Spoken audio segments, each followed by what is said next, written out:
Welcome to Successful Living. I'm your host, Rob Auclair, financial planner at Balanced Wealth Management in East Greenwich, Rhode Island. On today's show, we're going to talk about the word balance and how to balance life and also how to balance work and putting those two together and hopefully give you some tools that might be helpful for you. Then we're going to be joined by our guest today, Bridget Mullaney, who is our estate planning expert from Cameron & Middleman. And Bridget will talk about revocable trusts, how they work, and when they're appropriate to be used. Then we'll get into the whole snowbird discussion, and that, I never find another word for it, but for people who want to go south during their retirement, what's the best way to plan for that financially instead of just pulling the cord and moving down there? And then finally we'll have a question from a viewer, which will discuss Roth 401ks, which are becoming more and more popular these days. So let's get to our word of the day. Our word of the day is balance, which is an even distribution of weight, enabling someone or something to remain upright and steady.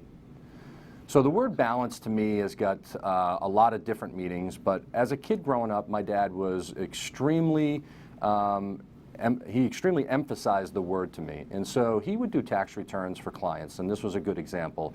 And when they were friends of the family, what he would do is he would come back to them, they would say, I've got a $1,000 refund, Bob, what should I do? And what he would do is go through and say, what are your priorities? And someone might say, well, I want to put some of it in retirement, some of it I want to put in safety, we want to do some projects around the house. And so he would take that 1,000 and say, well then, put $250 towards retirement, $250 towards the house, $100 to debt reduction, and then the remaining $100 or $150, use that discretionarily for yourself. And so the word balance means a lot to me, that even if it wasn't financial, he would always tell me, Rob, balance stuff out in life. And so I think it's very important to do that. So as I was researching the topic, some statistics really popped out at me. And so for people that worked over 55 hours a week or brought their work home from them, they were 2 times more likely to have anxiety or some form of depression and also some form of heart disease. And so that kind of brings us to the point of how can we try to balance our life out? So if we look at this, I found this balance wheel, which we take a look at here online, which is, yes, very colorful, but if we walk through this, basically, a lot of professional life coaches use this. And in this illustration, basically you'd take each piece of that pie, and then what you would do is you would color it. So let's take, for instance, your business and your career. You would ask yourself, are you happy at work? Are you heading towards your goal? Are you on the right career path? And if you feel pretty good, maybe you color in 75% of that.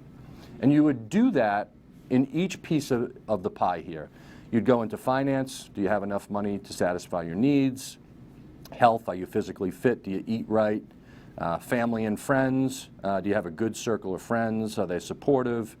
A lot of people leave this out, but romance, whether it's a partner or a spouse, do you give enough time to each other? And a lot of times with families, you kind of forget about that, and that should be a piece there. Personal growth. Are you open to learning new things, and do you dedicate some time to personal growth? And then fun and recreation. Do you indulge in enough things that are of importance and fun to you? And then finally, is your environment healthy? And so as you were to color this in, what it would do is you would see different, places where it goes to the edges and different that are closer, and now then you can focus on, okay, so I'm weaker at that point. And what that does is it helps you recognize. It's really just going through this process that helps us recognize where we need to improve in some areas. So once we do that, how do we actually maintain some sort of balance? So you take a quick look here. We want to, number one, always take care of yourself. So you got to make sure you're healthy, you're in the right mindset. Number two, be able to prioritize. Know if you have a list of things, what comes first, second, and third.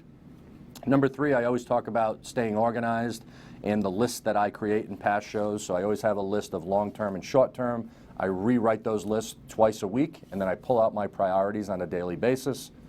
Number four, expect the unexpected, be able to roll with punches and be able to come back. And number five, always have a positive attitude.